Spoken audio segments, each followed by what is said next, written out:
This record belongs to Midnight Dread Archives. Laughter, it's the ultimate expression of human happiness, right? The sound of pure joy. But what if your body decided you could never stop? What if your lungs burned, your muscles seized, and you begged for silence, but your own throat continued to betray you? This isn't a hypothetical question. On January 30th, 1962, at a mission school in what is now Tanzania, 3 girls started to laugh. They didn't stop for hours, not even for days. What began as an innocent joke turned into a physical plague that lasted for 18 months and infected over 1,000 people. This is not a story about joy. It's a story about the day laughter became a weapon. It all started in the small village of Kashasha. 3 students at a mission-run boarding school started giggling uncontrollably during a break.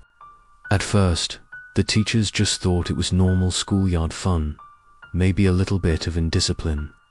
But the laughter didn't stop. It spread.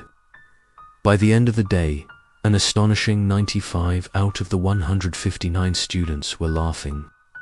Imagine that scene for a moment.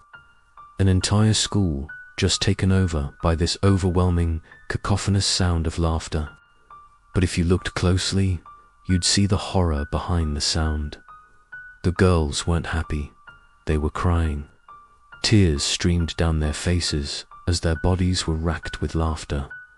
They were having seizures. Some would pass out from sheer exhaustion, only to wake up a few minutes later and start laughing all over again. The school authorities had no choice. They shut the school down and sent the girls home, hoping that would be the end of it. But they were wrong. They took the disease with them. The laughter spread like a virus through the air. Neighboring villages began to fall victim to these unstoppable laughing fits. And these weren't just a few giggles. The episodes could last anywhere from a few minutes to 16 straight days. The symptoms were purely physical and absolutely brutal. People experienced sharp, searing pain as their abdominal muscles became raw from the constant, violent effort of laughing. It was like doing thousands of crunches against their will. Some became violent, lashing out and attacking anyone who tried to hold them down or comfort them. And then there was the paranoia, a deep, creeping fear that if you even heard the laughter, you would be next. The sound itself became a trigger. Doctors from all over the world flew into Tanganyika to investigate this bizarre phenomenon. They ran every test imaginable. They searched for toxins in the water, for strange fungi in the food, for unknown viruses in the blood. They found nothing. Biologically, every single person was perfectly healthy. But mentally, they were living through a rhythmic, auditory hell. So what was it? Today, modern science has a name for this: Mass Psychogenic Illness, sometimes called mass hysteria. It happens when a group of people, under extreme stress, manifests real, physical symptoms without any biological cause. In this case, the region was going through a violent and uncertain political transition. On top of that, the students at the mission schools faced incredibly rigid rules and immense pressure to succeed. The brain, under all this stress, essentially for those first few girls, laughter was probably an unconscious escape mechanism, a way to release all that pent-up tension, but the escape became a prison.